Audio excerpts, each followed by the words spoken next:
Subscribe now and press the bell icon.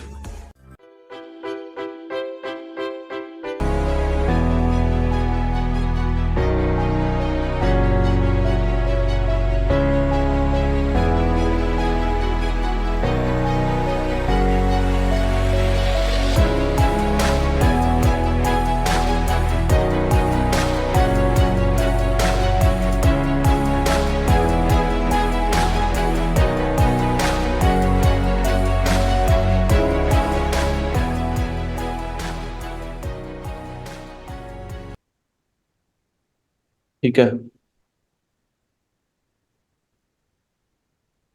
तो आप लोग सब बिगनर हो या फिर कुछ एक्सपीरियंस है आपको, या ट्रेडिंग करते हो अभी करंटली? बिगिनर हो सर।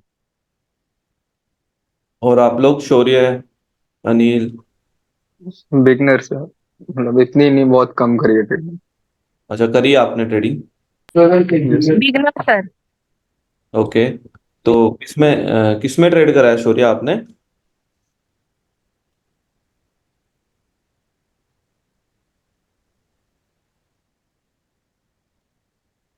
मैंने ऑलम ट्रेड में है सर। ओलम ट्रेड, अच्छा अच्छा। इंडियन मार्केट में नहीं करा, वो तो फॉरेक्स की ऐप है ना?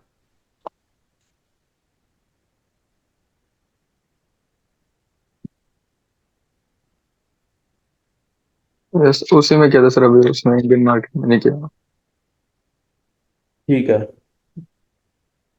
तो मैं आप बताता हूँ आपको। सबसे पहले है ना, हम बेसिक के बारे में थोड़ा सा पढ़ेंगे कि बेसिक स्टॉक मार्केट का बेसिक क्या है, कैसे काम करता है मार्केट, कैसे हम सारी चीजें करते हैं, चलता कैसे है स्टॉक मार्केट। उस सब के बारे में हम बात करेंगे।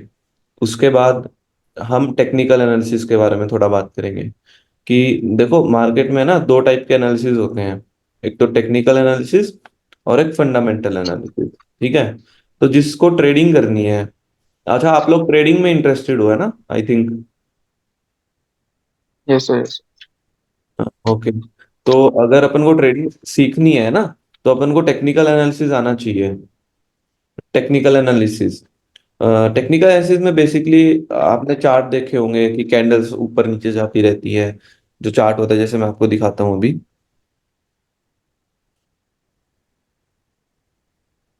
जैसे आपको ये चार्ट दिख रहा होगा। तो बेसिकली हम जो टेक्निकल एनालिसिस होता है, उसके अंदर हमें चार्ट रीडिंग करते हैं कि ये जो प्राइस है कंपनी का, ये कैसे ऊपर जाता है, कैसे नीचे जाता है।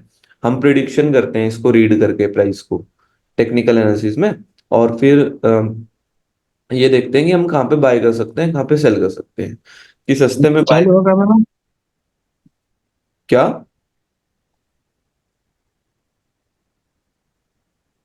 तो हम ये देखते हैं टेक्निकल एनालिसिस में कि हम कहाँ पे बाय कर सकते हैं, कहाँ पे सेल कर सकते हैं, कि सस्ते में कोई चीज बाय करके और महंगे में कैसे बेचते हैं उसको। कि जैसे मान लो कोई 100 रुपए की चीज हमने बाय कर ली और 110 में उसको बेच दी, तो 10 रुपए का हमको प्रॉफिट हो गया। तो टेक्निकल एनालिसिस में हम ये सब चीजें देखते हैं। उसके बाद एक और होता है दूसरा, फंडामेंटल एनालिसिस। अब जो इन्वेस्टिंग में इंटरेस्टेड होता है, जिसको लॉन्ग टर्म इन्वेस्टिंग करनी है, तो उसके लिए होता है फंडामेंटल एनालिसिस। ठीक है। तो ये दो टाइप के बंदे आते हैं, एक तो भाई ट्रेडिंग करने आता है, एक तो ट्रेडिंग के लिए ज्यादातर इंटरेस्टेड होते हैं लोग, और दूसरा इन्वेस्टिंग के लिए। तो ट्रेडिंग के लिए जैसे कि मैंने बताया था, टेक्निकल एनालिसिस होता है, और इन्वेस्टिंग के लिए फंडामेंटल एनालिसिस होता है। फंडामेंटल एनालिसिस में क्या होता है, ये और बता देता हूँ मैं थोड़ा सा। कि जो फंडामेंटल एनालिसिस होता है ना, उसके अंदर हम कंपनी के बारे में रीड करते हैं। जैसे कि कंपनी के फाइनेंशियल क्या है, कितने एसेट है कंपनी के पास, कितनी लाइबिलिटीज हैं, और भाई मैनेजमेंट कैसी है। वो सारी चीज हम इसमें देखते हैं फंडामेंटल एनालिसिस में। और फिर हम प्रिडिक्शन करते हैं कि इसका प्राइस जो है वो कहाँ पे जा सकता है आने वाले टाइम में। ठीक है। तो अभी हम स्टार्ट करते हैं बेसिक से, बिल्कुल। पहले हमको बेसिक तो पता होना चाहिए ना, उसके बाद हम एडवांस लेवल पे जाएंगे। तो हम बेसिक से स्टार्ट करते हैं, ठीक है। अच्छा, ये जो आपकी क्लासेस होती है बेसिक की, स्टार्टिंग में 8 से 10 क्लास होगी। उसके बाद हम टेक्निकल सीखेंगे। टेक्निकल के बाद आगे का ऑप्शन और फंडामेंटल।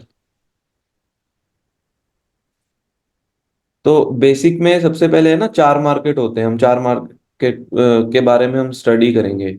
सबसे पहला तो कैपिटल मार्केट होता है, उसके बाद डेरिवेटिव मार्केट, देन करेंसी और देन कमोडिटी। ठीक है। तो कैपिटल मार्केट क्या होता है ये पढ़ते हैं। देखो, कैपिटल मार्केट एक प्लेटफॉर्म है जहाँ पे अ, हम सब लोग इंस्टीट्यूशन बाय सेल करते हैं फाइनेंशियल सिक्योरिटीज को। ठीक है, इसके अंदर दो मार्केट आते हैं, एक तो प्राइमरी और एक सेकेंडरी मार्केट होता है। आपने आईपीओ का नाम सुना है आप सब लोगों ने? आईपीओ। सुना है। ठीक है। तो जो आईपीओ होता है ना वो प्राइमरी मार्केट में आता है। अब आईपीओ का मतलब क्या होता है वो जानते हैं। जैसे मान लो कोई भी नई नई कंपनी है, ठीक है, और उसको पैसे चाहिए, फंड चाहिए अपना बिजनेस ग्रो करने के लिए। तो अगर उसने अपनी कुछ शेयर, कंपनी का कुछ हिस्सा लोगों को बेच के और लोगों से पैसे ले लिए कि भाई तू मेरा है ना 2% मेरे कंपनी का मालिक बन जा और मेरे को बदले में इतने रुपए दे दे, तो उसको आईपीओ बोलते हैं, इनिशियल पब्लिक ऑफरिंग। कि जब कोई भी अनलिस्टेड कंपनी, कोई भी नई नई कंपनी अपना अपनी कंपनी का हिस्सा सेल करके और लोगों से पैसा ले लेती है, तो उसको आईपीओ बोलते हैं। तो ये यहाँ से स्टार्ट होती हैं सारी चीजें। जो स्टॉक मार्केट बाद में अभी आएगा, तो यहाँ से बिल्कुल फर्स्ट स्टेप यहाँ से स्टार्ट होता है कि यार कोई भी कंपनी, अब उसको फंड चाहिए तो बेसिक क्या करेगी, क्या तो लोन लेगी या फिर अपना कुछ हिस्सा बेच के लोगों से पैसा ले लेगी। ठीक है। अब लोगों को ये फायदा होगा। अब जैसे मान लो कि मेरे को किसी कंपनी ने आईपीओ लॉन्च करा, ठीक है, और मैंने उस कंपनी के बारे में पढ़ा, देखा, मेरे को उसका बिजनेस पसंद आया और मेरे को लगता है कि फ्यूचर में ग्रो कर सकती है, तो मैं भी उसका शेयर ले लूंगा कुछ ना कुछ कंपनी का। कि भाई अगर कंपनी ग्रो करी तो मेरा भी पैसा ग्रो होगा और कंपनी को भी फायदा हो गया। कंपनी को पैसा चाहिए था, कंपनी को पैसा मिल गया। तो दोनों तरफ से विन विन सिचुएशन होगी ना, इन्वेस्टर की भी विन सिचुएशन होगी और कंपनी की भी विन सिचुएशन होगी। कंपनी को अपना पैसा मिल गया, इन्वेस्टर को कंपनी में ही कुछ हिस्सा मिल गया। अगर अब कंपनी ग्रो करेगी तो इन्वेस्टर का भी फायदा है, कंपनी का भी फायदा है।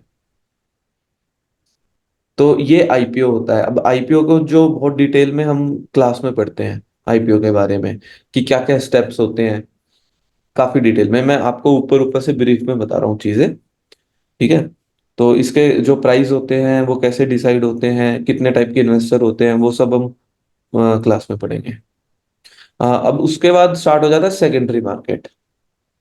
जब कोई भी कंपनी ने अपना फर्स्ट टाइम लोगों से पैसे लेके और अपना हिस्सा बेच दिया, उसके बाद जो कंपनी के शेयर्स होते हैं ना, शेयर्स, जो भी हिस्सा उसने बेचा है उसको शेयर ही बोलते हैं। शेयर, स्टॉक, इक्विटी, ये सेम चीज होती है। ठीक है। तो अपना कुछ हिस्सा बेच के अब जितना भी वो जो शेयर्स होते हैं ना वो सब स्टॉक मार्केट में लिस्ट हो जाते हैं, अपने स्टॉक एक्सचेंज में। जो भी कंपनी ने अपना हिस्सा सेल करा था ना, वो सारे शेयर्स अब अपने स्टॉक एक्सचेंज में लिस्ट हो जाते हैं। ठीक है। तो सेकेंडरी मार्केट में और प्राइमरी मार्केट में क्या फर्क है? देखो, प्राइमरी मार्केट में तो जो कंपनी ट्रांजैक्शन कर रही है वो किस किसके बीच में कर रही है? कंपनी और इन्वेस्टर, इन दोनों के बीच में लेन देन हो रहा है। अब सेकेंडरी मार्केट में आने के बाद आपस में हो रहा है, हम सब लोगों के बीच में लेन देन हो रहा है। मान लो आपके पास किसी कंपनी के शेयर है और वो मेरे को खरीदने हैं, ठीक है, तो और आपको बेचने हैं। तो आप बेच दोगे, मैं खरीद लूंगा एक्सचेंज के थ्रू। जो अपने दो स्टॉक एक्सचेंज है इंडिया में सबसे बड़े, बॉम्बे स्टॉक एक्सचेंज और नेशनल स्टॉक एक्सचेंज। इनका तो नाम सुना ही होगा आपने, एनएससी, एनबीएससी का। जी हाँ सुना। हाँ, हम इनके थ्रू है ना बाय सेल करते हैं अपनी सिक्योरिटीज को। तो सेकेंडरी मार्केट में ट्रांजैक्शन जो हुई वो हम सब लोगों के बीच में हुई, इन्वेस्टर और इन्वेस्टर के बीच में। और प्राइमरी मार्केट में कंपनी और इन्वेस्टर के बीच में। अच्छा, सेकेंडरी मार्केट में ना कंपनी का कोई रोल नहीं होता। कंपनी ने तो अपने इश्यू शेयर कर दिए, अब उनको बाय सेल कर रहे हैं लोग आपस में, तो कंपनी का कोई रोल नहीं है ना। कंपनी का रोल होता है बस खाली आईपीओ तक। आईपीओ इशू कर दिया और शेयर्स दे दिए, पैसे ले लिए, ठीक है, खत्म। ठीक है। तो सेकेंडरी मार्केट में चार की प्लेयर होते हैं। एक तो क्लाइंट, ब्रोकर, एक्सचेंज और सेबी। क्लाइंट तो हम सब लोग, ब्रोकर, अब भाई हमको कोई चीज खरीदनी बेचनी है तो हमको एक ब्रोकर की जरूरत होती है। जैसे कोई भी फ्लैट वगैरह खरीदना है हमको बाहर, कोई प्रॉपर्टी वगैरह खरीदनी है, तो ज्यादातर बीच में ब्रोकर की जरूरत होती है। हमको एक ब्रोकर फाइंड करना होता है जो कि हमको सेल और परचेज करवाता है चीजें। तो हमको ब्रोकर ढूंढने की जरूरत है। अब जैसे एंजल वन और ये जो सारे ब्रोकर हैं, ये सब ब्रोकर होते हैं। उसके बाद एक्सचेंज। अब हमको कोई चीज खरीदनी है तो हम अपने ब्रोकर को बोलेंगे कि ब्रोकर ये बाय कर, और ब्रोकर अपना ऑर्डर एक्सचेंज तक पहुंचा देगा। तो ब्रोकर एक मिडल मैन है, बीच का बंदा है एक्सचेंज और हमारे बीच में। हम डायरेक्ट एक्सचेंज को ऑर्डर नहीं दे सकते, हम है ना अपने ब्रोकर के थ्रू ऑर्डर्स देते हैं एक्सचेंज को। अब एक्सचेंज क्या होता है? एक्सचेंज एक प्लेटफॉर्म है सिंपल, जहाँ पे हम सब है ना बाय सेल कर सकते हैं फाइनेंशियल सिक्योरिटीज को, शेयर्स को, बॉन्ड्स को, इन सबको बाय सेल कर सकते हैं हम एक्सचेंज के अंदर। और देन सेबी। सेबी के बारे में पता है आपको? नहीं। सेबी जो है वो रेगुलेट करती है अपना stock market, security and exchange board of India. SEBI अपना स्टॉक मार्केट रेगुलेट करती है, देखती रहती है कि भाई कोई कुछ गलत तो नहीं कर रहा, रूल एंड रेगुलेशन बनाती है, और डेवलप कैसे करे अपने मार्केट्स को, वो सब सेबी देखती है। तो ये सेकेंडरी मार्केट में ये चार टाइप के की प्लेयर्स होते हैं। ठीक है, उसके बाद स्टॉक एक्सचेंज के बारे में मैंने बताया आपको। और एनएससी एंड बीएससी, ये दो इंडिया में सबसे बड़े स्टॉक एक्सचेंज है। ठीक है, उसके बाद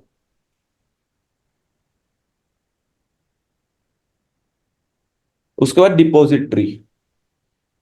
आप अपन जैसे किसी भी ब्रोकर के थ्रू अकाउंट खुलवाते हैं, एंजल वन और जेरोदा, इन सब का आपने नाम सुना होगा।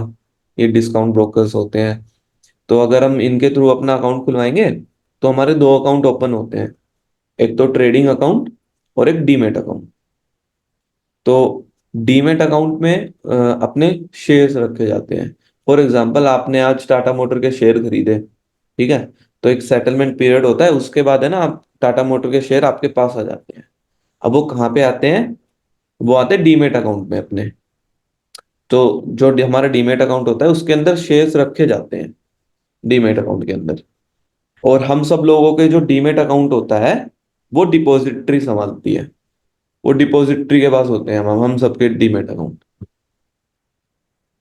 ठीक है, अपने इंडिया में दो डिपॉजिटरी है, एनएसडीएल और CDSL, central depository service limited और नेशनल सिक्योरिटीज डिपॉजिटरी लिमिटेड। अगर आप लोगों ने कभी शेयर्स वगैरह बाय सेल करे हैं तो आपके पास मेल भी आती है इनकी तरफ से, डिपॉजिटरी की तरफ से, कि इतने आपने शेयर बाय सेल, आपके डीमेट अकाउंट में शेयर्स आए हैं या गए हैं। ठीक है, कोई डाउट अभी तक? No sir. नेगेटिव। ओके। उसके बाद ब्रोकर्स। अब ब्रोकर भी दो टाइप के होते हैं, एक एक तो डिस्काउंट ब्रोकर और एक फुल सर्विस ब्रोकर। तो डिस्काउंट ब्रोकर तो ये सब होते हैं, एंजल वन, जेरोदा, जिनका मैं अभी नाम ले रहा था, अपस्टॉक्स हो गया, धन हो गया, ये जितने भी अपन मोबाइल पे ऐप होते हैं ना, ये सब होते हैं डिस्काउंट ब्रोकर्स। इनकी फीस और ब्रोकरेज थोड़ी सी कम होती है। और दूसरे होते हैं फुल सर्विस ब्रोकर। अब फुल सर्विस ब्रोकर जैसे कि आपने नाम सुना हो तो मोतीलाल ओसवाल है, एक एसएमसी ग्लोबल है, ये सब जो बैंक वाले हो गए, जैसे एचडीएफसी बैंक वाले हो गए, ये सब होते हैं फुल सर्विस ब्रोकर। इनकी फीस थोड़ी सी ज्यादा होती है, इनका ब्रोकरेज थोड़ी सी ज्यादा होती है, ये डिफरेंस होता है। उसके बाद कितनी कितनी फीस कटती है, क्या क्या चार्ज करते हैं जब हम ट्रेड करते हैं, वो सब हम क्लास में पढ़ेंगे। टिक साइज, लॉट साइज क्या होते हैं, ये सारी चीज।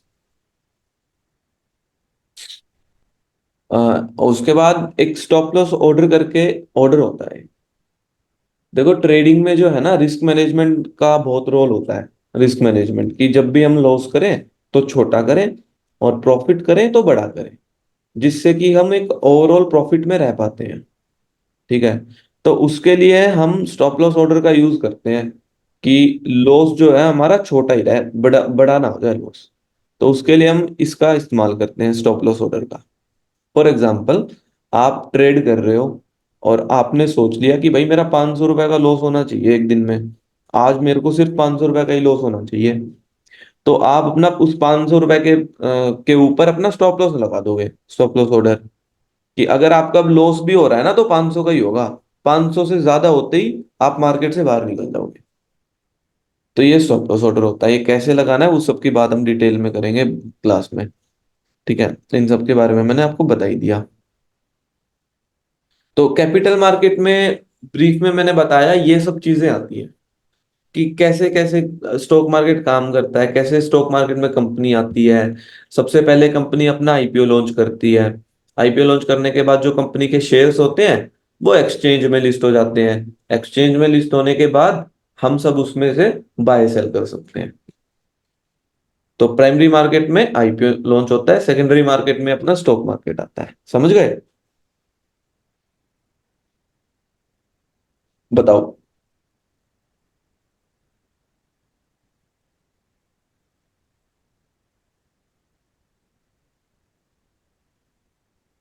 और फ्यूचर एंड ऑप्शन का किस किसने नाम सुना है?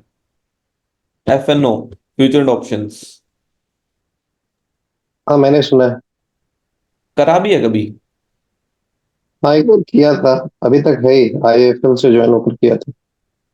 अच्छा, फिर क्या एक्सपीरियंस रहा आपका? 40,000 लगाया था, 80,000 हो गया। 40,000 लगाया था, 80,000 हो गया। होल्ड करके रखा हुआ। अच्छा, फिर उसके बाद करा ट्रेड? उसके बाद नहीं किया। उसके बाद मैं सोचा थोड़ा स्टडी करना पड़ेगा, क्योंकि अचानक पैसा आ गया ना, तो सोचा हाँ, पहले स्टडी करूंगा फिर एंटर करूंगा। सही करा आपने। तो वैसे आपको नॉलेज थी कि ऑप्शंस होते क्या है? नहीं नहीं, ऐसा कुछ नॉलेज नहीं था, मेरा एक फ्रेंड करता था, एक्चुअली मैं सेलर हूँ। अच्छा। मेरा एक फ्रेंड कर रहा था, उसने बोला ये खरीद लो, आने वाले समय में ये रिटर्न देकर जाएगा। अच्छा। तो मैंने उसको फॉलो अप किया था, उसने मेरा अकाउंट खुलवाया था और बोला था, तो मैंने खोला था। उस समय मैंने कुछ 1 वीक तक स्टडी किया था टाटा मोटर्स को। अच्छा। तो अच्छा, मुझे आपने सही टाइम पे छोड़ दिया और सही डिसीजन लिया कि भाई सीख के करने का। क्योंकि जो ऑप्शंस है ना वो काफी रिस्की होते हैं, अगर हम सही तरीके से नहीं करेंगे ना उनको तो बहुत रिस्की होते हैं वो ऑप्शंस। तो ये जो मैं बात कर रहा हूँ फ्यूचर एंड ऑप्शंस की, ये डेरिवेटिव मार्केट में आते हैं। ये डेरिवेटिव मार्केट में आते हैं। दो मार्केट होते हैं, एक तो स्पॉट मार्केट और एक डेरिवेटिव मार्केट। तो जो स्पॉट मार्केट होता है ना उसके अंदर तो एसेट्स होते हैं, जैसे कि शेयर्स, जितने भी अपने शेयर्स हैं, टाटा मोटर, रिलायंस, ये सब आते हैं स्पॉट मार्केट में, रियल मार्केट में। और जो डेरिवेटिव मार्केट होता है ना उसके अंदर आते हैं कॉन्ट्रैक्ट्स। कॉन्ट्रैक्ट्स होते हैं सिंपल डेरिवेटिव मार्केट में, जो अपनी वैल्यू स्पॉट मार्केट से लेते हैं, रियल मार्केट से लेते हैं, एसेट मार्केट से लेते हैं। जैसे कि एक तो टाटा मोटर्स है, हम उसको बाय सेल कर सकते हैं। दूसरे, हम उसके कॉन्ट्रैक्ट को बाय सेल कर सकते हैं। अब वो जो कॉन्ट्रैक्ट्स होंगे फ्यूचर एंड ऑप्शंस वो इस डेरिवेटिव मार्केट में आते हैं। जो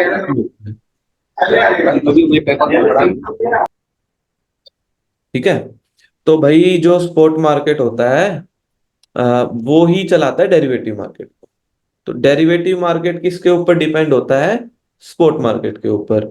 अगर टाटा मोटर का शेयर का प्राइस बढ़ेगा तो उसके जो कॉन्ट्रैक्ट्स होंगे टाटा मोटर के वो भी बढ़ेंगे।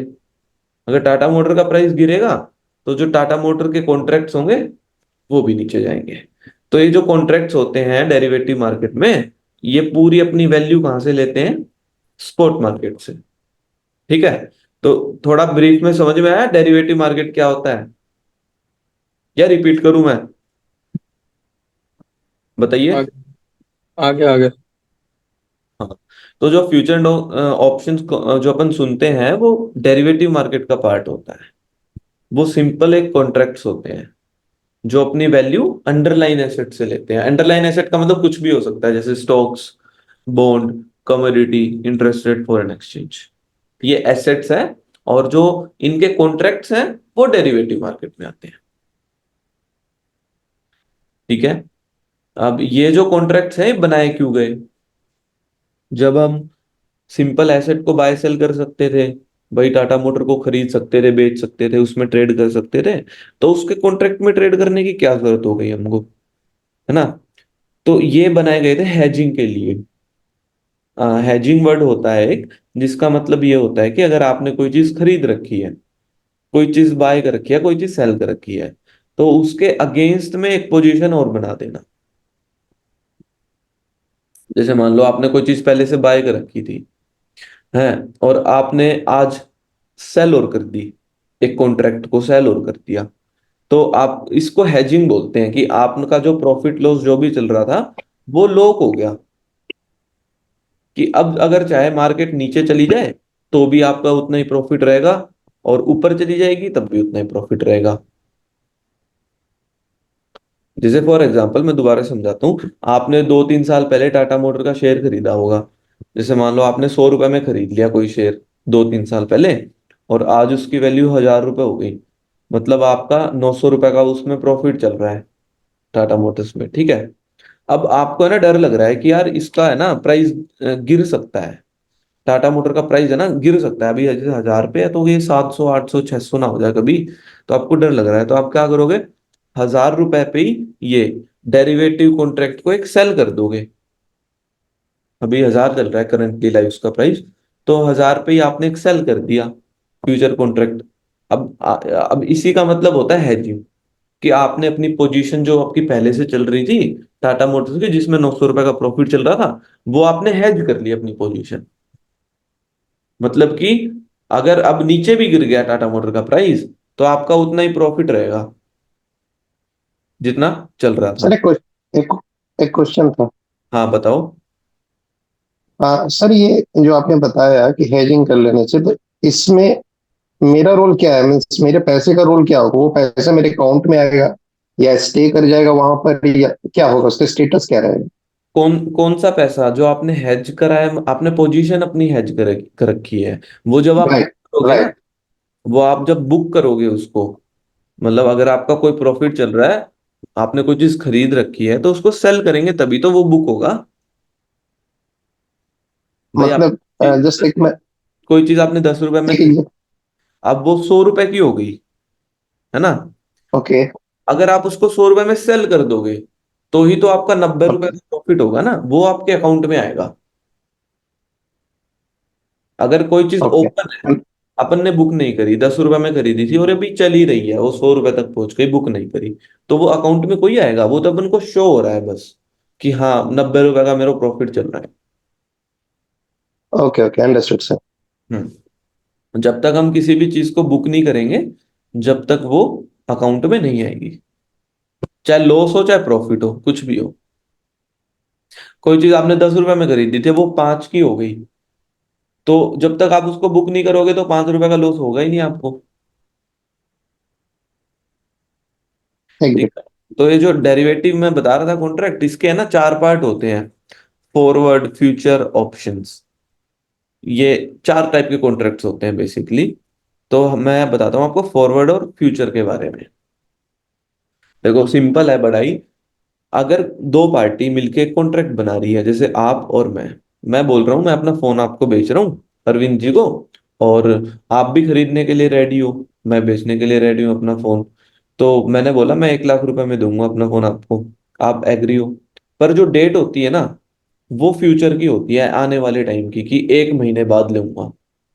कॉन्ट्रैक्ट तो हमने आज ही बना लिया, प्राइस भी हमने आज डिसाइड कर लिया, पर हम लेन देन जो करेंगे ना वो आने वाले टाइम में करेंगे, कि जैसे 1 साल बाद या 1 महीने बाद। 1 महीने बाद चाहे उसका प्राइस कुछ भी हो, पर हमने जो आज डिसाइड करा है हम उसी पे लेन देन करेंगे। ये होते हैं फॉरवर्ड कॉन्ट्रैक्ट। जो फॉरवर्ड कॉन्ट्रैक्ट होते हैं ना, वो ओवर द काउंटर मार्केट में ट्रेड होते हैं, बाहर, जैसे मंडी टाइप, सब्जी मंडी, अनाज मंडी, वहां पे ट्रेड होते हैं फॉरवर्ड कॉन्ट्रैक्ट्स। और जो फ्यूचर कॉन्ट्रैक्ट्स होते हैं, वो ट्रेड होते हैं अपने स्टॉक एक्सचेंज में, इसलिए हम इनका सबसे ज्यादा नाम सुनते हैं, फ्यूचर कॉन्ट्रैक्ट्स का, फ्यूचर एंड ऑप्शंस का सबसे ज्यादा नाम है। तो ये दोनों कॉन्ट्रैक्ट क्या है, सिमिलर है। पर फ्यूचर जो कॉन्ट्रैक्ट है वो हम एक्सचेंज में ट्रेड कर सकते हैं, अपने नेशनल स्टॉक एक्सचेंज में, बॉम्बे स्टॉक एक्सचेंज में, और फॉरवर्ड कॉन्ट्रैक्ट नहीं कर सकते।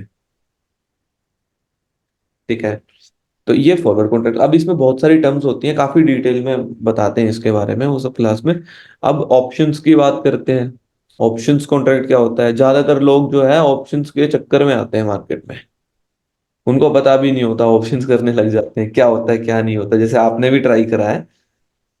तो वो ऑप्शन कॉन्ट्रैक्ट क्या होता है बेसिकली, कि भाई है ना, ऑप्शन कॉन्ट्रैक्ट हमको एक राइट देता है कि तुम किसी भी अंडरलाइन एसेट पे बेट कर सकते हो। जैसे कोई भी एसेट है, अब मेरे को लगता है कि टाटा मोटर्स बढ़ेगा, पर आपको लग रहा है नहीं नीचे जाएगा, तो हम दोनों मिलके एक कॉन्ट्रैक्ट बना लेते हैं। अगर वो ऊपर गया तो मैं जीत गया, आपका लॉस हो गया। और नीचे चला गया तो आप जीत गए, मेरा लॉस हो गया। ये ऑप्शन कॉन्ट्रैक्ट होते हैं। जैसे मैं एक एग्जांपल देता हूँ आपको। जैसे विराट कोहली खेल रहा है, ठीक है, और अपन बैट लगा रहे हैं कि मैं बोल रहा हूँ विराट कोहली 100 से ऊपर रन बनाएगा, आप बोल रहे हो नहीं 100 से नीचे ही आउट हो जाएगा, 100 रन नहीं बनाएगा, नीचे ही आउट हो जाएगा। ठीक है, तो अब उसने मान लो, ठीक है, हाँ, और ये भी हमारा एग्रीमेंट है कि अगर 100 से ऊपर रन बनाए ना, जितने भी रन बनाए, पर रन के आप मेरे को 1,000 रुपए दोगे। अगर मान लो उसने 150 रन बना दिए, तो आप मेरे को 50,000 रुपए दोगे। ठीक है, और अगर वो 100 से नीचे आउट हो गया जो आप कह रहे हो, तो मैंने आपको एक प्रीमियम, जिस टाइम हमने कॉन्ट्रैक्ट बनाया ना उसी टाइम मैंने आपको एक प्रीमियम भी दे दिया कि भाई ये 10,000 रुपए पकड़। अगर मैं सही प्रूव हो गया तो पर रन के 1,000 रुपए मेरे को आप दोगे, और अगर आप सही प्रूव हो गए तो ये जो 10,000 मैंने आपको दिए हैं ये आप अपने पास रख लेना। ये होते हैं ऑप्शन कॉन्ट्रैक्ट्स। अगर अब विराट कोहली 99 पे भी आउट हो गया तो भी वो 10,000 रुपए आपके, 0 पे आउट हो गया तब भी 10,000 रुपए आपके। पर अगर 100 से ऊपर रन बना दिए, मान लो 200 रन बना दिए, तो 1 लाख रुपए मेरा प्रॉफिट हो जाएगा, पर रन के 1,000 रुपए के हिसाब से। तो ये इस एग्जाम्पल से तुमको समझ में आ गया होगा ऑप्शन कॉन्ट्रैक्ट क्या होता है।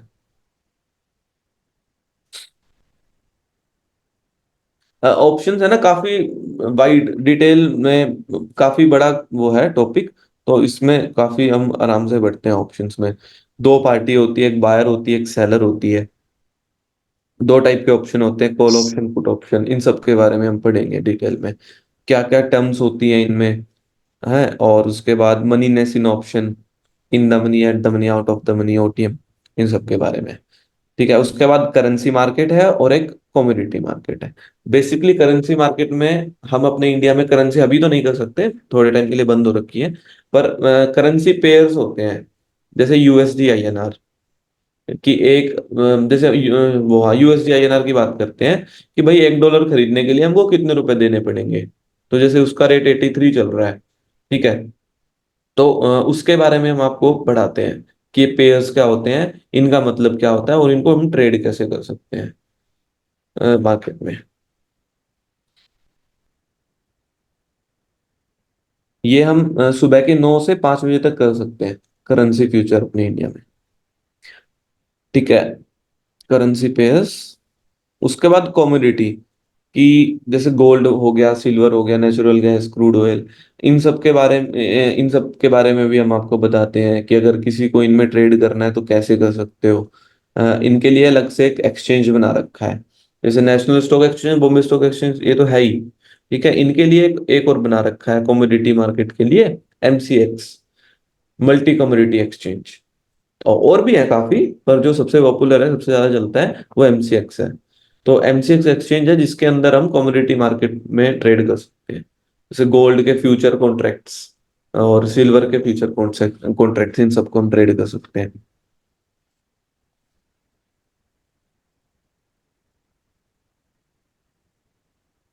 ये तो बात हो गई बेसिक की, थोड़ा ऊपर ऊपर से मैंने आपको बेसिक के बारे में बता दिया। ये मार्केट के बेसिक्स होते हैं, और काफी हम वैसे डिटेल में बढ़ते हैं, इतना ही नहीं बढ़ते, काफी सारे टॉपिक्स रह भी रहे हैं इनमें। तो बाकी मैंने आपको एक ओवरव्यू दे दिया कि शुरू से लेके आखिरी तक की क्या क्या हम पढ़ेंगे।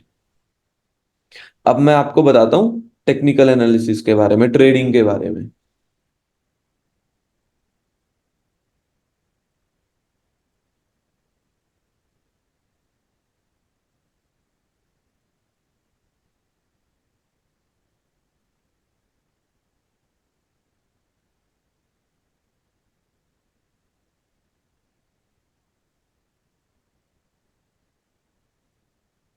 टेक्निकल एनालिसिस, देखो ट्रेडिंग करने के लिए हमको तीन चीज के बारे में पता होना चाहिए अच्छे से।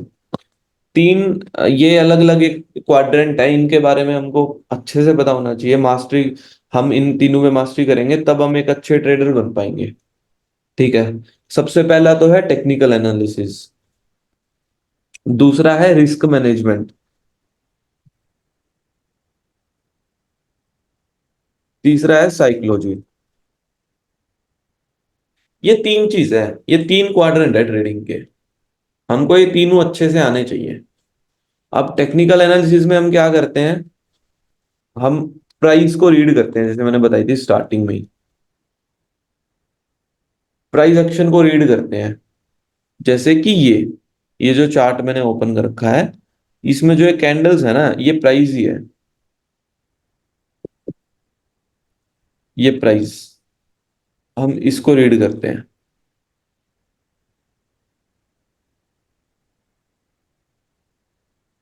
कि ये कैंडल्स क्या होती है, और ये लाल हरी कैंडल ये क्या है। इन सब के बारे में हम कहाँ पे, ये जोन्स होते हैं, इंपॉर्टेंट लेवल्स होते हैं चार्ट में। जैसे कि ये मैं आपके सामने ड्रॉ करता हूँ, देखो यहाँ पे जो है प्राइस जो है, ये बार बार आके सपोर्ट ले रहा है इस जगह से, सपोर्ट और रेसिस्टेंस, ये जो है लेवल्स होते हैं मार्केट में, चार्ट में।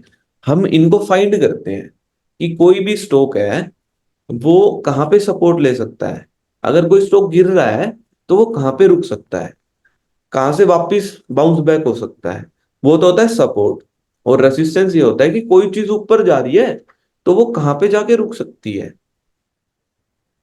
वहां पे रुक के वापस नीचे आए, वो होता है रेसिस्टेंस लेवल। जैसे अभी मैंने आपके सामने एक सपोर्ट लेवल ड्रॉ करा है, देखो प्राइस ऊपर से जो है नीचे की तरफ गिर रहा था, यहाँ पे रुका और फिर ऊपर चला गया हल्का सा, फिर वापस नीचे आया, उसी लेवल से रुका जहां पे पहले रुका था, फिर ऊपर गया, फिर नीचे आया, वहीं पे रुका, सपोर्ट लिया और फिर धीरे धीरे धीरे धीरे ऊपर जाने लगा, और देन इसको ब्रेक कर दिया, सपोर्ट को ब्रेकआउट कर दिया। ठीक है। अब जो ये पहले सपोर्ट था वो अब क्या बन गया, देखो रेसिस्टेंस बन गया, आप खुद देख सकते हो वो रेसिस्टेंस बन गया। अब इसको ब्रेक करने के बाद जब भी प्राइस ऊपर जाने की कोशिश कर रहा है तो प्राइस इसको रेसिस्टेंस दे रहा है, यहाँ पे टच होके वापस नीचे आ गया इसी जोन पे। ठीक है, फिर दोबारा कोशिश करी प्राइस ने ऊपर जाने की, दोबारा से वही रेसिस्टेंस पे टच करके वापस नीचे आ गया, तो ये एक रेसिस्टेंस लेवल होता है। तो हम क्या करते हैं टेक्निकल एनालिसिस में, सबसे पहले तो ट्रेंड देखते हैं कि मार्केट, भाई ट्रेंड क्या है मार्केट का, प्राइस ऊपर की तरफ जा रहा है नीचे की तरफ जा रहा है, उसके बाद हम ये लेवल्स ड्रॉ करते हैं। अब हम इनमें ट्रेड कैसे ले, एग्जांपल बताता हूँ वैसे ही, थोड़ा सा आइडिया के लिए आपको कि ट्रेड कैसे करते हैं हम। देखो जो चीज पहले सपोर्ट थी ना वो अब रेसिस्टेंस बन गई है, तो जो पहले सपोर्ट दे रही थी वो अब रेसिस्टेंस देने लग गई, ये जो जोन था। तो हमें ना इस रेसिस्टेंस पे सेल करते हैं और सपोर्ट पे बाय करते हैं। जैसे हम कोई चीज यहाँ पे सेल करते हैं 952 के रेट पे, आपको राइट साइड में प्राइस दिख रहा होगा इस एक्सिस पे, राइट साइड में अगर 952 पे सेल करते और भाई यहाँ पे 925 पे हम बाय कर लेते फॉर एग्जांपल, तो कितने का प्रॉफिट हो गया हमको।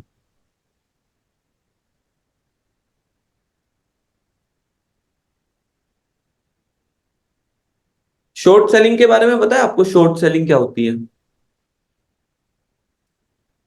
न- नहीं। नहीं नहीं। फिक्स कुछ सेकंड या कुछ मिनट के लिए। हाँ, विवेक आपको पता है शॉर्ट सेलिंग क्या होती है, अमित, अनिल, किसी को पता है। No sir. ओके मैं बताता हूँ। देखो जैसे हम मार्केट में कोई चीज सस्ते में खरीद के महंगे में बेचते हैं, ये तो आपको पता ही होगा, तभी तो प्रॉफिट होता है ना भाई। कोई चीज 100 रुपए में खरीद के 150 में बेच दी, 50 रुपए का प्रॉफिट हो गया, है ना। ऐसे ही इसका अपोजिट होता है शॉर्ट सेलिंग, कि कोई चीज महंगे में बेच दी और सस्ते में खरीद ली, तो बीच का प्रॉफिट हमारा हो गया। भाई जैसे फोन है, मैंने आपको फोन बेच दिया 1 लाख रुपए में, और शाम को यही खरीद लिया आपसे 10,000 रुपए में, तो मेरे को प्रॉफिट हो गया ना 90,000 का। जी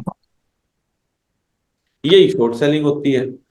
तो मार्केट में कैसे क्या होता है देखो मैं बताता हूँ। जैसे जो हमारा ब्रोकर होता है ना, उसके पास बहुत सारे शेयर्स होते हैं। तो जैसे हमने टेक्निकल एनालिसिस करा और हमको पता चला कि यार ये जो प्राइस है ना यहाँ से गिर सकता है नीचे की तरफ, तो हम क्या, ब्रोकर हमको अलाउड करता है कि हम बेच सकते हैं। तो एक शर्त पे कि वापिस भी खरीदना पड़ेगा इंट्राडे में। जैसे आप बेच सकते हो भाई, कोई भी शेयर बेच लो, पर वो वापिस भी खरीदना पड़ेगा आपको। तो आपने ये मान लो कोई भी चीज 100 रुपए में बेच दी, कोई भी शेयर, और 50 में वापिस उसको खरीद लिया, तो हो गया ना 50 रुपए का प्रॉफिट। जी। तो यही होती है शॉर्ट सेलिंग। ये अपन अपने मार्केट में भी कर सकते हैं।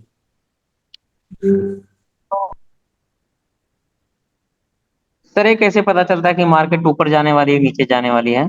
यही तो मैं बता रहा हूँ, टेक्निकल एनालिसिस जो है ना, ये हमको ये सब सवालों के जवाब दे देता है। जैसे कि भाई मार्केट, पहले सबसे पहले तुमको ये पता होना चाहिए कि कौन से शेयर में बाय सेल करना है ना।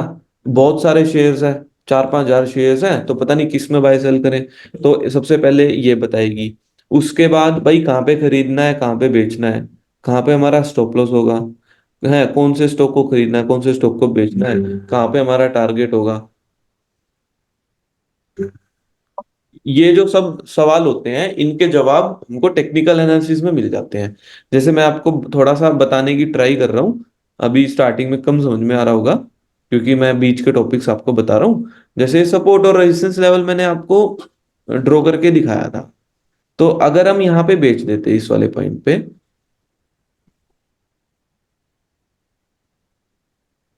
अगर हम इस वाले पॉइंट पे बेच देते, ठीक है, और यहाँ पे ही खरीद लेते हैं, तो ये जो बीच का है ये प्रॉफिट नहीं हो गया हमको, ये वाला। जी तो ये ऐसे प्रॉफिट होता है मार्केट में। और अगर ये अगेंस्ट चला जाता, ऊपर चला जाता, तो हमारा स्टॉप लॉस हो जाता, वहां पे हमारा हमको छोटा लॉस हो जाता। तो कौन से स्टॉक को खरीदना है, कौन से स्टॉक को, और भी काफी सारे टूल्स होते हैं। जैसे एक ट्रेंड लाइन भी होती है, मैं आपको दिखाता हूँ ट्रेंड लाइन ड्रॉ करके। ये सब जो मैं आपको बता रहा हूँ ये टेक्निकल के टॉपिक्स हैं।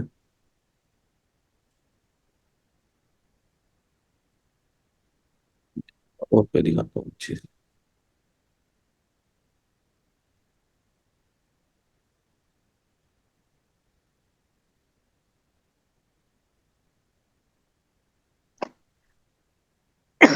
मैंने आपके सामने एक लाइन खींची है ये।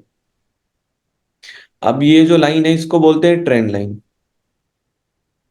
इसका काम क्या होता है कि देखो जब भी इस पे प्राइस टच करता है ना, तो वो रेसिस्टेंस प्रोवाइड करता है।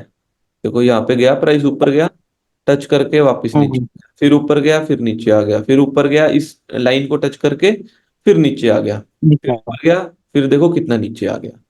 तो ये भी एक टूल है। तो इसमें भी, इसकी हेल्प से भी हम ट्रेड कर सकते हैं। तो जैसे मान लो यहाँ पे हम सेल करते हैं, यहाँ पे हम सेल करते, इसका प्राइस है जैसे 1,000 रुपए पे, 1,000 रुपए पे सेल करके, और हमारे टारगेट के हिसाब से हम यहाँ पे कहीं पे खरीद लेते 980 पे, 980 पे, तो हमको हो गया ना 20 रुपए का प्रॉफिट। जी। एक शेयर में 20 रुपए का प्रॉफिट हो गया। तो ऐसे हम करते हैं ट्रेडिंग में। सर एक क्वेश्चन था। हाँ जी। सर ये सपोर्ट किससे लेता है और रेसिस्टेंट कैसे तय होता है? वो हम फाइंड करना सिखाएंगे आपको, कैसे फाइंड करेंगे। वो फिर काफी डिटेल में चीजें हो जाएंगी, तो फिर हो नहीं पाएंगी और बाकी सारी चीजें। तो मैंने जस्ट आपको ओके। एक मतलब एग्जांपल दिया था। वो सब चीज हम आपको बहुत अच्छे से डिटेल में सिखाएंगे कि सपोर्ट रेजिस्टेंस कैसे फाइंड करते हैं, ट्रेंड लाइन कैसे बनाने हैं, बिल्कुल बेसिक से, बिल्कुल शुरू से बताएंगे ओके। कि ट्रेंड लाइन कैसे फाइंड ओके करनी सर, है। अंडरस्टूड। और ये जो कैंडल स्टिक होती है, इन सब के बारे में भी, कि ये जो लाल हरी कैंडल आपको दिख रही है ये क्या होती है, इनके बारे में भी मैं आपको थोड़ा थोड़ा अभी बताता हूँ। जैसे देखो जो भी रेड कलर की कैंडल दिख रही है ना आपको यहाँ पे चार्ट पे, जो भी रेड कलर की कैंडल है, वो तो ये बताती है कि प्राइस ऊपर से नीचे की तरफ आया, ठीक है। और जितनी भी ग्रीन कैंडल है चार्ट पे, वो ये बता रही है कि प्राइस नीचे से ऊपर की तरफ गया है, प्राइस बढ़ा है। रेड कैंडल ये बता रही है कि प्राइस गिरा है, ग्रीन कैंडल बता रही है प्राइस ऊपर गया है। तो एक चीज बताओ यार मेरे को, कोई भी स्टॉक है, मान लो आज 100 रुपए पे ओपन हुआ और वो 110 तक गया ऊपर, और फिर 90 रुपए पे वापस आ गया। 100 तक गया था, फिर 90 पे वापस गिर गया, और वो 95 पे बंद हो गया। तो कौन एग्रेसिव है? बायर ज्यादा एग्रेसिव है, सेलर ज्यादा एग्रेसिव है, बताओ? सेलर। सेलर। तो अगर हमको ओपन हाई लो क्लोज पता चल जाए, तो हम ये नहीं पता लगा सकते कि कौन सी पार्टी एग्रेसिव है, बायर एग्रेसिव है, सेलर एग्रेसिव है ना? यस। तो देखो, यही होती है कैंडलस्टिक। कैंडलस्टिक, इनको कैंडलस्टिक बोलते हैं। तो यस। और कैंडलस्टिक भी हमको यही बताती है, ओपन हाई लो क्लोज, कि मार्केट ओपन कहाँ पे हुआ, हाई कहाँ तक गया, लो कहाँ तक लगाया, घूम फिर के क्लोज कहाँ पे हुआ। जैसे हम टाटा मोटर्स का एग्जांपल देखते हैं। हाँ, आप कुछ बोल रहे थे अभी। सर इसमें पैटर्न्स का जो वो होता है, मतलब जैसे ये द हैंगिंग मैन हाँ और हैमर का सब जो हाँ, ये यूज बहुत के। सारे पैटर्न्स होते हैं, मतलब बहुत सारे भी नहीं होते, काफी पैटर्न्स होते हैं। पर इनमें इंपॉर्टेंट कौन सा होता है, कौन सा ज्यादा अच्छा काम करता है, वो सारी चीज भी आपको पढ़ाई जाएंगी बिल्कुल। कैंडलस्टिक काफी एक डिटेल टॉपिक है। जैसे single candlestick pattern, double candlestick pattern, triple candlestick pattern, evening star, morning star, hanging man, piercing, dark cloud cover, बहुत सारी कैंडल्स है, वो सब आपको अच्छे से पढ़ाई जाएगी एक एक करके। ठीक है। अब कैंडल स्टिक की बात अपन कर रहे थे, तो मैं एक का एग्जांपल दे देता हूँ। जैसे इस वाली कैंडल को देखते हैं, चलो इस वाली एक जो लाल बड़ी कैंडल है ना, इसके बारे में बताता हूँ मैं, इसका मतलब क्या है। देखो, सबसे पहले रेड कलर की कैंडल है, मतलब प्राइस भाई ऊपर से नीचे आया है, ठीक है, प्राइस गिरा है। तो ओपन कहाँ पे हुआ होगा? यहाँ पे। कितने रुपए पे ओपन हुआ? 105 पे मार्केट ओपन हुआ। ठीक है। फिर ऊपर गया, ऊपर गया, कहां तक ऊपर गया? 108 तक। ये लाइन खींच दी मैंने एक और, ऊपर 108 तक गया। ये जो विक, इनको विक बोलते हैं, शेडो। ये जो ऊपर आपको कैंडलस्टिक के ऊपर नीचे ये डंडी सी दिख रही होगी, लाइन सी दिख रही होगी, इनको शेडो बोलते हैं। ये रिजेक्शंस बताती है कि मार्केट वहां तक तो गया था, पर रिजेक्शन मार के वापस उल्टा आ गया। जैसे कि यहाँ पे हमको दिख रहा है कि 104 पे ओपन हुआ, 109 तक गया था, 109 पे वापस रिवर्स मार के, और बिल्कुल लो पॉइंट यहाँ पे ये 947 तक आ गया, और आखिरी में घूम फिर के क्लोज कहाँ पे हुआ? जहां पे ये बॉडी की क्लोजिंग है, यहाँ पे 960, 960 पे क्लोज हुआ। तो ये कैंडल देख के हमको साफ सीधी बात है, पता लग रहा है कि भाई सेलर्स अग्रेसिव है ना, सब लोग बेचने के लिए इंटरेस्टेड है। तो ऐसे हम इन कैंडलस्टिक की वजह से जो है बायर और सेलर की साइकोलॉजी जानते हैं, कि बायर और सेलर भाई इस पॉइंट पे क्या सोच रहे हैं, और फिर हम उनके साथ जाने का ट्राई करते हैं, ट्रेड लेने का ट्राई करते हैं। तो टेक्निकल एनालिसिस, आपको आइडिया मिला कि टेक्निकल एनालिसिस में हम करते क्या है? यस। बताओ। यस इसके सर, यस यस सर। आगे बढ़ूं मैं, टेक्निकल से आगे बढ़ूं? Yes sir. ठीक है। सर एक अब मिनट सर, गैप अप क्या होता है सर? गैप अप अभी बताता हूँ। Yes. अपने जो इंडियन मार्केट है ना, वो गैप अप और गैप डाउन भी होता है। गैप अप जी का सर। मतलब होता है कि कल कोई चीज 100 रुपए पे बंद हुई थी, है, और अब उसकी डिमांड जी। बहुत ज्यादा हो रही है। आज वो जब खुली तो सीधा 110 पे खुल गई, तो उसको गैप अप बोलते हैं, कि कल 100 रुपए पे बंद हुई थी, आज 110 पे खुल गई सीधा।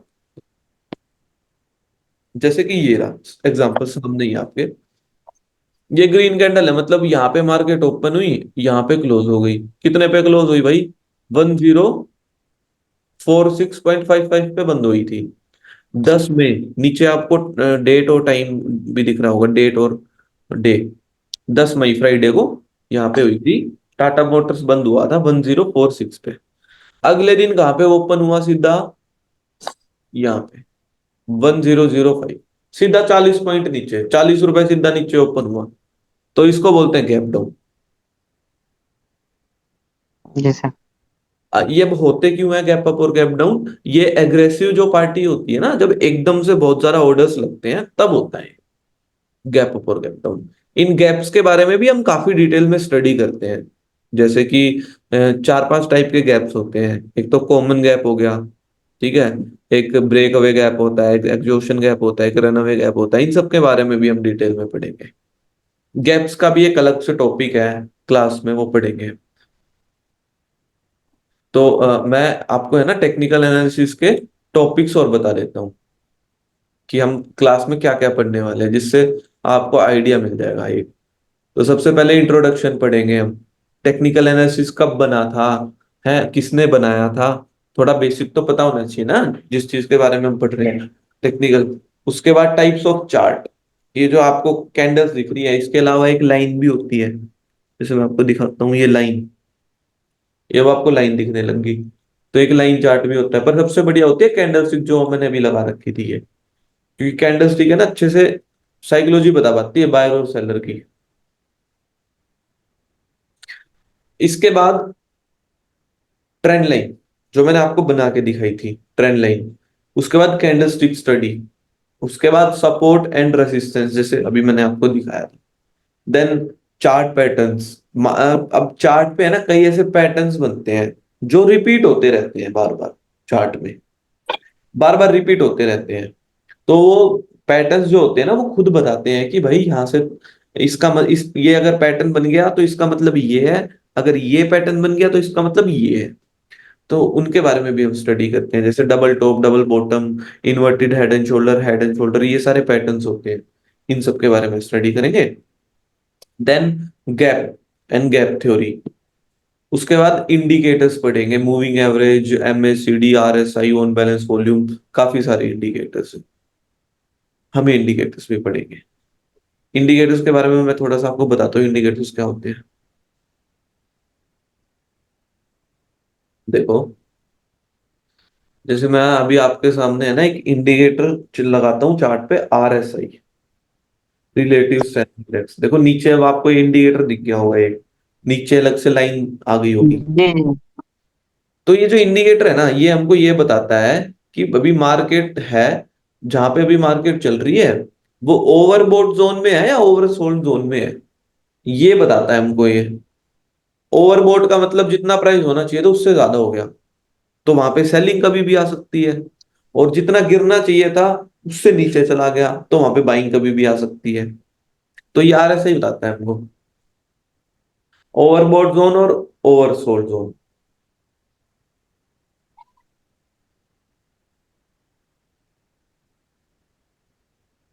देखो, अब ये जो RSI है, इसमें आपको वैल्यू होती है कि अगर 30 से नीचे RSI चली गई, राइट साइड में आपको 30 दिख रहा होगा, अगर 30 से नीचे RSI चली गई तो इसका मतलब ये है कि मार्केट ओवरसोल्ड जोन में है। तो हमको दिख रहा है कि यहाँ पे इसके आसपास जो है मार्केट, वो ओवरसोल्ड जोन में चला गया था, ये दिख रहा है ना। जी ठीक है, तो यहाँ पे हम बाय कर सकते हैं, खरीद सकते हैं जब वापिस ऊपर आने लगे ये। तो अगर हम यहाँ पे खरीदते 380 के हिसाब से खरीदते, तो देखो शेयर कितना ऊपर गया उसके बाद, आप देख पा रहे होंगे, उसके बाद ऊपर ही ऊपर जाया जा रहा है।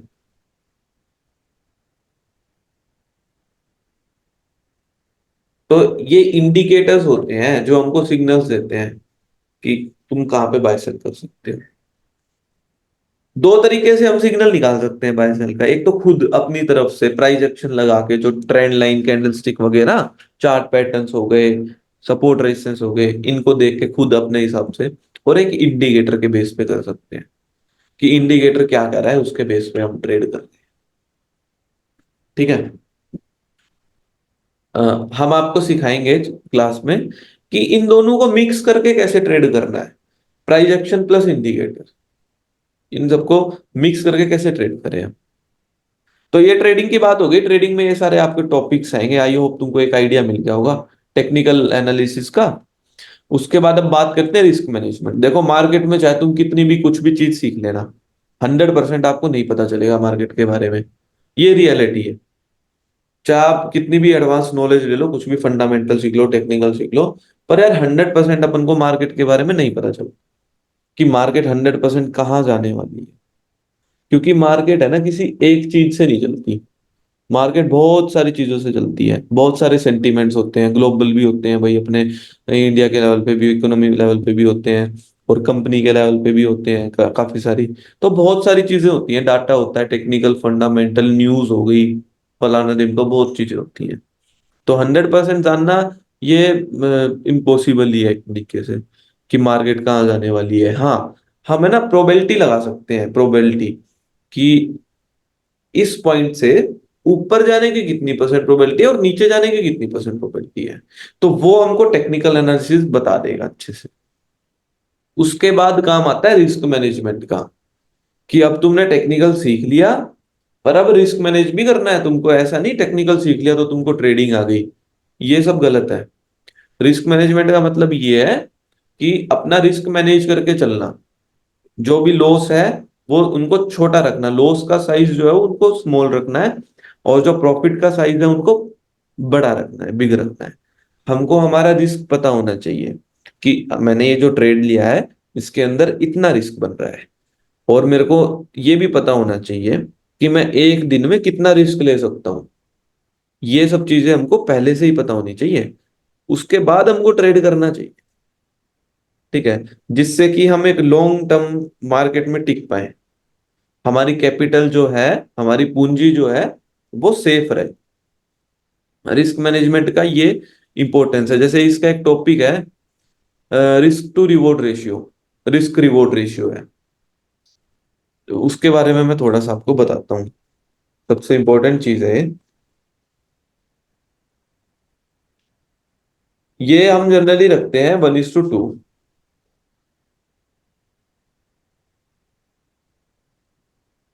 रिस्क रिवॉर्ड 1:2 रखते हैं। इसका मतलब ये होता है कि जब भी हम लॉस करेंगे ना तो 1 रुपए का करेंगे, और जब भी हम प्रॉफिट करेंगे तो हम 2 रुपए का करेंगे। इसका मतलब होता है ये। तो फॉर एग्जाम्पल आपने एक महीने में 20 ट्रेड लिए, 20 ट्रेड्स लिए, जिसमें से आपके 10 ट्रेड गलत हो गए, 10 ट्रेड सही हो गए। तो जब भी आपने 10 ट्रेड जो है गलत हुए, तो कितने रुपए का लॉस हुआ इसके हिसाब से, रिस्क रिवॉर्ड के हिसाब से बताओ। भाई 10 ट्रेड आपके गलत हो गए, एक ट्रेड में 1 रुपए का लॉस गया, तो 10 रुपए का लॉस नहीं हो गया, हम्म। है ना। और 10 ट्रेड जो आपके सही गए थे, उनमें एक ट्रेड में 2 रुपए का प्रॉफिट हुआ, तो 20 रुपए का प्रॉफिट हो गया। 10 का लॉस हुआ, 20 का प्रॉफिट हो गया ओवरऑल। तो ओवरऑल हम प्रॉफिट में निकल गए ना 10 रुपए। यस। तो हमको ये चीज सबसे टॉप पे लेके चलनी है कि जब हमारे लॉस हो तो हमारे कम हो, और प्रॉफिट हो तो उससे ज्यादा हो, जो हम लॉस करते हैं उससे ज्यादा हो। ये तो रिस्क मैनेजमेंट है। एंड देन साइकोलॉजी की, भाई आपने ट्रेडिंग कम करी है इसलिए आपको थोड़ा सा शायद नहीं पता होगा, इमोशंस बहुत आते हैं ट्रेडिंग में। कि कभी हमारा प्रॉफिट हो जाता है तो हम बहुत ही खुश हो जाते हैं, कभी लॉस हो जाता है तो हम बहुत दुखी हो जाते हैं। लॉस को होल्ड कर लेते हैं, प्रॉफिट को जल्दी से निकाल देते हैं। कि कभी 500,000 रुपए का प्रॉफिट दिख रहा है तो सोचते हैं कभी ये चला ना जाए, जल्दी से इसको बुक कर लेते हैं। और लॉस को, कि 1,000 रुपए का लॉस हो रहा है, तो जब ये भाई लॉस कम होगा ना तब निकलूंगा मैं, और लॉस को होल्ड कर लेते हैं, फिर वो बड़ा लॉस हो जाता है, फिर हमारी कैपिटल खत्म हो जाती है, ड्रॉ डाउन हो जाता है। तो उन सबको कंट्रोल कैसे करना है, वो साइकोलॉजी में पढ़ते हैं कि इमोशंस को कंट्रोल में कैसे रखना है। इमोशंस कंट्रोल रहेंगे रूल से। हमको एक रूल बेस्ड ट्रेडिंग करनी पड़ेगी, डिसिप्लिन रहना होगा, कंसिस्टेंट रहना होगा हमको, तभी हम एक अच्छे ट्रेडर बन पाएंगे सर। अगर हम रैंडमली कभी कुछ करेंगे कभी कुछ करेंगे ना, तो बात बन नहीं पाएगी। तो साइकोलॉजी में यही है कि एक रूल्स हमको बनाने होंगे, वो हम आपको बताएंगे कि ये रूल्स रखो, जिससे कि आपकी साइकोलॉजी बिल्कुल सही रहे, बिगड़े ना, इमोशंस के चक्कर में आप गलत डिसीजन ना लो। वो आपको साइकोलॉजी में बढ़ाया जाएगा। तो ये है पूरा ट्रेडिंग का पूरा ये इक्वेशन। ये इक्वेशन सोल्व कर दी मैंने ट्रेडिंग की आपके सामने। ये है ट्रेडिंग की टेक्निकल एनालिसिस, रिस्क मैनेजमेंट और साइकोलॉजी, ये तीन चीज है। ठीक है, ये टेक्निकल का पार्ट हो गया है पूरा।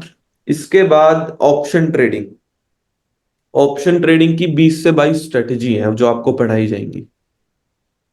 स्ट्रेडल, स्ट्रेंगल, स्प्रेड और ये सब चीज, बटरफ्लाई, ये सब ऑप्शंस की स्ट्रेटेजीज होती हैं जिससे हम अपना पैसा जो है कमा सकते हैं। ऑप्शन की स्ट्रेटेजीज वो पढ़ाई जाएंगी। उसके बाद फंडामेंटल एनालिसिस। फंडामेंटल एनालिसिस क्या होता है, कंपनी में हमको क्या क्या चीजें देखनी होती है, कंपनी की वैल्यूएशन कैसे निकाले, सही है या नहीं है, वो सारी चीज फंडामेंटल में आपको सिखाई जाती है। तो ये एक कोर्स का मैंने पूरा ओवरव्यू दे दिया कि हम अपने कोर्स में क्या क्या चीजें सिखाते हैं। अब बताओ किसी को कोई चीज पूछनी हो तो, कोई डाउट हो किसी में, किसी चीज में,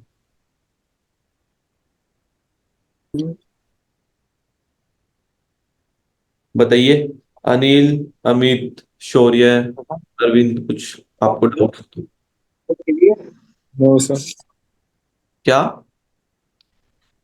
नहीं सर, अभी तो नहीं है अभी। ठीक है। सर एक बार चार्ट पे आएंगे क्या? एक बार चार्ट के कॉलम पे आएंगे क्या? एक चीज मुझे पूछना था जो डाउट क्लियर कर रहा था। हाँ जी, पूछिए। सर चार्ट में आपने मुझे एक एग्जांपल दिया था रेड का, जो ऊपर से नीचे की तरफ आ रहा किसका एग्जांपल दिया था? है। रेड का उसको क्या कहेंगे?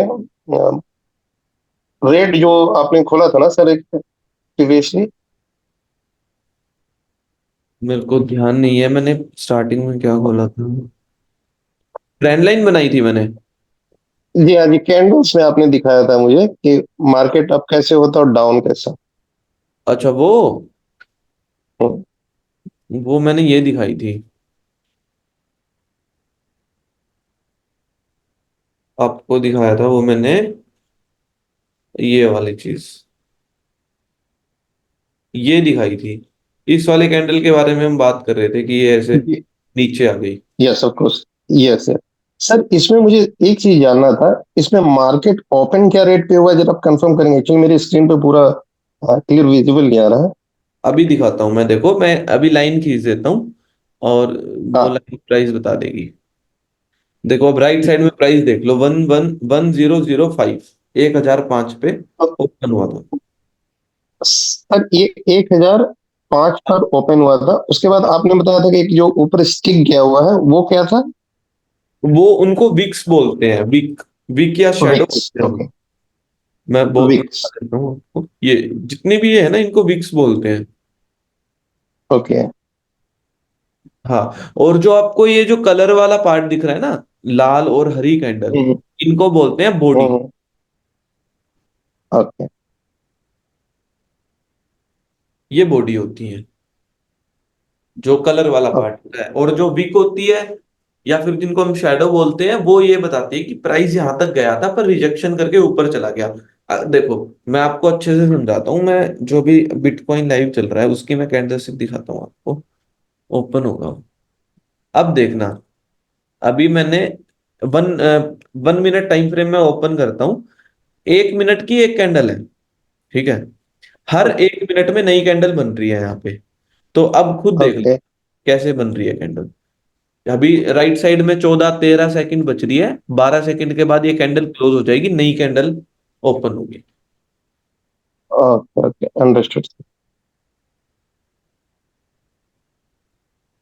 अगर प्राइस ऊपर जाएगा तो देखो अब नई कैंडल ओपन हो गई है ये, तो नीचे आने लगा प्राइस तो देखो रेड होने लग गई, यहाँ पे ओपन हुई थी तो अभी नीचे आए जा रही है, आए जा रही है, तो ये रेड चलती जा रही है, रेड कैंडल। सर अगर जैसे मान ली बिक्स नहीं बनता है जो है तो मार्केट नीचे आएगी। अगर बिग नहीं बनता है तो वो एग्रेसिवनेस दिखाती है कि जो सेलर्स हैं या बायर्स हैं वो बहुत एग्रेसिव है, रिजेक्शन नहीं है। जैसे कि ये कैंडल बन रही है अभी तक, देखो कितनी बड़ी कैंडल बन रही है। जैसे रेड वाले कैंडल पे बिक्स नहीं बना तो नीचे आएगी, अगर ग्रीन वाले पे बिक्स नहीं बना तो ऊपर जाएगी। उनको मतलब ऐसा कुछ यार 100% नहीं होता मार्केट में। जैसा मैंने बताया था 100% कुछ भी नहीं है मार्केट में। हाँ, हम ये बोल सकते हैं कि सेलर्स काफी अग्रेसिव है। हम पता है सिर्फ एक कैंडल के बेस पे डिसीजन नहीं ले सकते बाय सेल करने का, हमको और भी काफी चीजें देखनी होती है कैंडल्स के साथ। समझे? अब सिर्फ हम जी एक चीज जी। के बेस पे ट्रेड नहीं करेंगे। अगर हम एक चीज के बेस पे करेंगे तो हमारी प्रोबेबिलिटी कम हो जाएगी। अगर हम वहां पे तीन चार चीजें देखेंगे कि जैसे भाई सपोर्ट एंड रेजिस्टेंस भी देखेंगे, ट्रेंड लाइन भी देखेंगे, और फिर हम कैंडलस्टिक को देखेंगे, तो ज्यादा चांसेस है कि हमारा ट्रेड सही जाए। अगर कोई 100% बोल रहा है कि मेरे को 100% पता है मार्केट ऊपर जाने वाली है नीचे जाने वाली है, तो वो बिल्कुल रॉन्ग है, गलत है वो।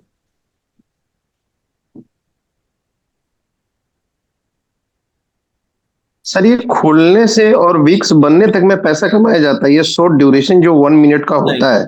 नहीं नहीं नहीं, वो स्कैल्पिंग होती है सर। वो स्कैल्पिंग अभी बिगनर्स को बिल्कुल नहीं करनी चाहिए। हम मल्टीपल कैंडलस्टिक देखेंगे ना, ऐसे ऐसे नहीं है कि एक कैंडल में खरीदेंगे एक कैंडल में बेचेंगे, नहीं, यस यस यस यस। वो सब नहीं है।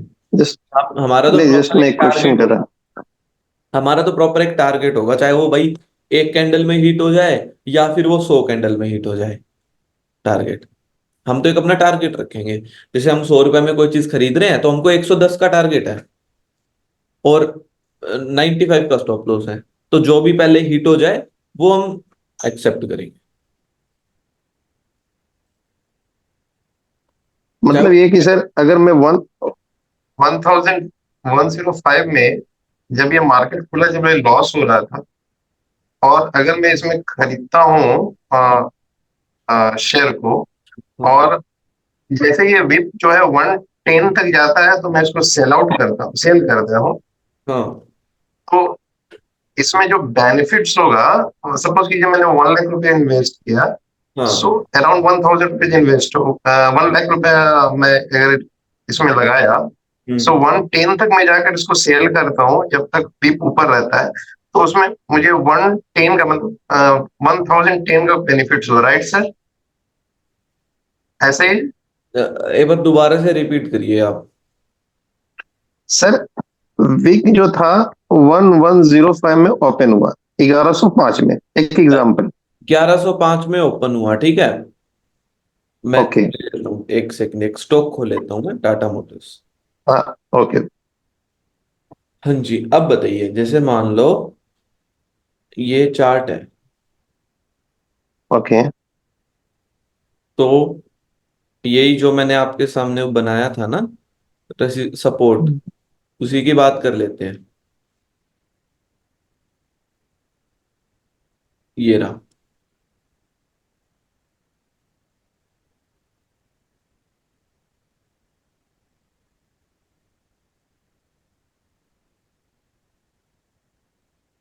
ये रहा। हाँ जी बताइए, कि ये सपोर्ट है। हाँ। मान लो हमने यहाँ पे बाय कर लिया 953, 3। 953 पे बाय कर लिया, चलो ठीक है, यहाँ पे। ओके। 95 सर, 9593 में मैंने बाई कर लिया। हम्म अभी जो आपने वीक बताया, ये जो डंडा ऊपर गया होगा, हम्म। वो कितना तक गया हुआ है सर? कौन सी ये वाली? नहीं नहीं, जो मैंने बाई जो किया 953 का ना। 953 पे आपने बाय करी है यहाँ पे। Yes right sir. यहाँ पे ये जो वीक है यहाँ पे जस्ट बाय करी है आपने, हाँ जी। तो सर इसमें वीक ऊपर जा रहा है क्या? नहीं, इसमें बॉडी क्लोज हुई है यहाँ पे अगली कैंडल की। बॉडी। ओके, बॉडी क्लोज हुआ है। सर कोई एक वीक वाला को लेना, जरा सा मुझे एक चीज बस समझना, तो वो मुझे थोड़ा सा कंफ्यूज कर रहा है, तो जो मैं चाह वीक रहा था थोड़ा सा क्लियर हो। जो वीक होती है ना वहां पे तुरंत जाके वापिस आ जाता है, तो ओके। वो रिजेक्शन होती है। कि देखो मार्केट गया गया गया और वापिस आ गया, तो वहां पे वो डंडी बन जाएगी, वीक बन जाएगी। सो वहां पर मतलब वो जो शॉर्ट पीरियड होता है उसमें पैसा लगाना रिस्की होता है, राइट सर? रिस्क नहीं होता, बहुत रिस्की होता है। इतने छोटे टाइम फ्रेम पे हम पैसा नहीं लगाते हैं सर। Okay okay sir. हम थोड़ा सा बड़ा पर्सपेक्टिव रखते हैं, कि जिसमें मल्टीपल ओके। कैंडल्स हो, काफी सारी कैंडल्स हो। और मेन बात कैंडल्स की नहीं है, मेन बात जो मैंने बताई ना हमारे टारगेट और स्टॉप लॉस की है, कि हमारा टारगेट कितना है, स्टॉप लॉस कितना है। देखो जैसे कि मैं दिखाता हूँ अभी, मान लो हमने 953 पे बाय कर लिया और हमारा टारगेट था भाई, ये था हमारा टारगेट, मान लो चलो 970 का ही था, चलो ठीक है, हमने यहाँ पे बाय कर लिया और 970 का टारगेट था, तो हमको आगे का कोई पता है कि भाई आगे मार्केट ऊपर जाएगा नीचे जाएगा। हाँ, अगर ऊपर जाएगा तो 970 पे अपना मैं टारगेट बुक कर लूंगा, प्रॉफिट बुक कर लूंगा, नीचे जाएगा तो मेरा स्टॉप लॉस हिट हो जाएगा। ठीक है, अब आपने ये सोच रखा है। अब देखो यहाँ पे कितनी सारी कैंडल्स बन गई, कम से कम काफी सारी कैंडल्स बनी है, तो ये 970 पे जाके हिट हुआ है। ठीक है, क्या पता ये अगली एक कैंडल में ही 970 चला जाता, तो कुछ नहीं पता ना हमको। हम ऐसे कैंडल देख के थोड़ी हाँ करेंगे कि हम एक कैंडल में निकलेंगे या दो कैंडल में निकलेंगे। हमारा जब टारगेट हिट होगा मार्केट में हम तब निकलेंगे। अब चाहे वो उसमें एक कैंडल बने, चाहे वो उसमें 10 कैंडल बने, चाहे 100 कैंडल बने, उस टाइम ओके सर, अंडरस्टूड। है ना। तो ये होता है। बाकी हम जब एंट्री लेते हैं ना, तब हमको कैंडलस्टिक की जरूरत पड़ती है, कि अगर मान लो आपको बाय साइड की एंट्री लेनी है कि भाई ऊपर जाएगा तब प्रॉफिट होगा, तो आप कोई अच्छी ग्रीन कैंडल पे एंट्री लोगे जहां पे बायर्स एग्रेसिव है, तभी हमको सिग्नल मिलेगा कि भाई हाँ तुम अब एंटर कर सकते हो मार्केट में। तो कैंडलस्टिक हमको ये हेल्प करती है एंट्री दिलवाने के लिए मार्केट में, कि तुम कहाँ पे एंट्री ले सकते आधी रात को बुक करोगे तो वो सुबह दे जाएगा। हो।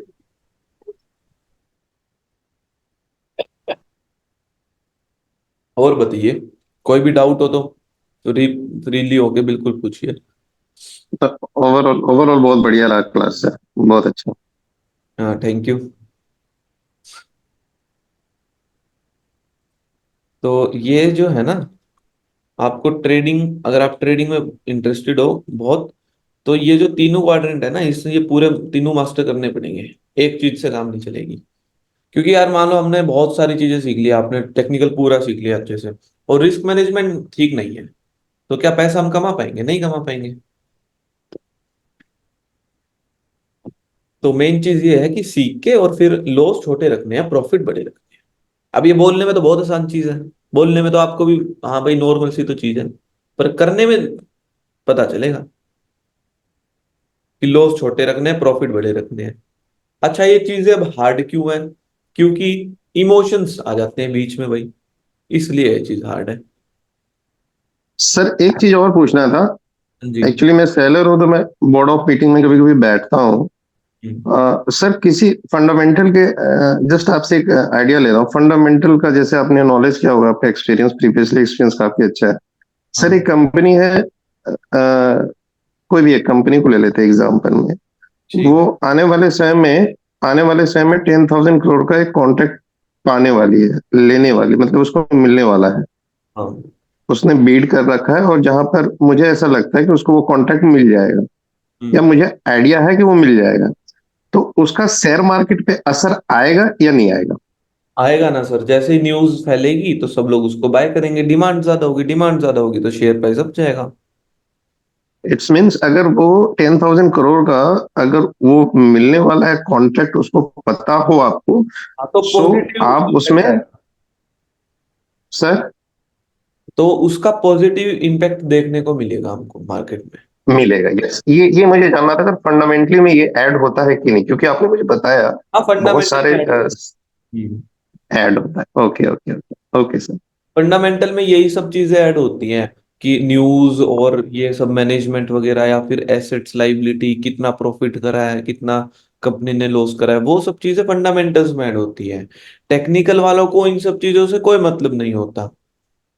टेक्निकल जो एनालिस्ट हम्म। होता है उसको प्राइस से मतलब होता है, कि अभी प्राइस क्या चल रहा है और पास्ट प्राइस की हिस्ट्री क्या थी। वो ये सब चीजें देख के चार्ट में और अपना एनालिसिस कर लेगा।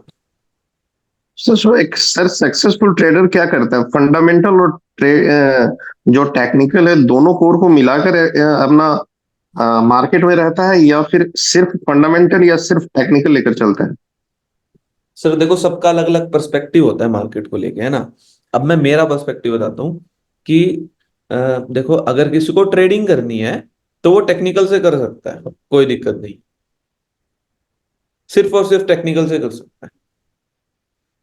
और क्योंकि जिसको पता है इन्वेस्टिंग करनी है, इस इन्वेस्टिंग के लिए तो फंडामेंटल है ही सर। इसका रीजन है जो मैं अभी बोल रहा था, सिर्फ टेक्निकल से कर सकता है, क्योंकि जो प्राइस होता है ना, प्राइस वो अपने आप में खुद सब कुछ बता देता है। Okay okay sir. है ना? आप समझ रहे हो कि जैसे जी हाँ। प्राइस, चीज का जी कोई जी। प्राइस है तो वो एक फाइनल रिजल्ट है डिमांड और सप्लाई का। हम्म। है ना? तो प्राइस अपने आप में सब कुछ बता दिया। अगर कोई न्यूज आने वाली होगी ना, तो पहले से ही वो प्राइस के ऊपर इम्पैक्ट दिख जाएगा कभी भी। इम्पैक्ट दिख जाएगा। तो इसलिए ऐसा है कि जो टेक्निकल वाले बंदे हैं, टेक्निकल एनालिस्ट हैं, जो उनको सिर्फ प्राइस से मतलब होता है, क्योंकि जो प्राइस होता है वो एंड रिजल्ट होता है डिमांड और सप्लाई का रिजल्ट। सिंपल सी बात है, अगर डिमांड ज्यादा होगी तो प्राइस अपने आप हमको ऊपर जाता हुआ दिख जाएगा, चाहे कोई भी न्यूज हो, चाहे फंडामेंटल कुछ भी दिखा रहा हो हमको। अगर सप्लाई ज्यादा होगी तो भाई नीचे जाता हुआ दिख जाएगा प्राइस हमको। तो प्राइस ने सब कुछ अपने आप ही बता दिया। ये बात है। और बताइए। बस ठीक है सर, आज के लिए इतना ही बहुत है। ठीक है, तो काफी अच्छा रहा। क्लास में। ठीक है, और कोई भी कुछ भी डाउट्स हो आपको क्लास से रिलेटेड, टाइमिंग वाइमिंग पूछनी हो, तो जो मैम है आपसे जो कोऑर्डिनेट करिए, आप उनसे पूछ लीजिए। Thank you sir, thank you sir, thank you ठीक, very okay much. Sir. Bye, good day. Bye. Thank you for the valuable, thank you sir. Thank you for the valuable time. Thank you, thank you.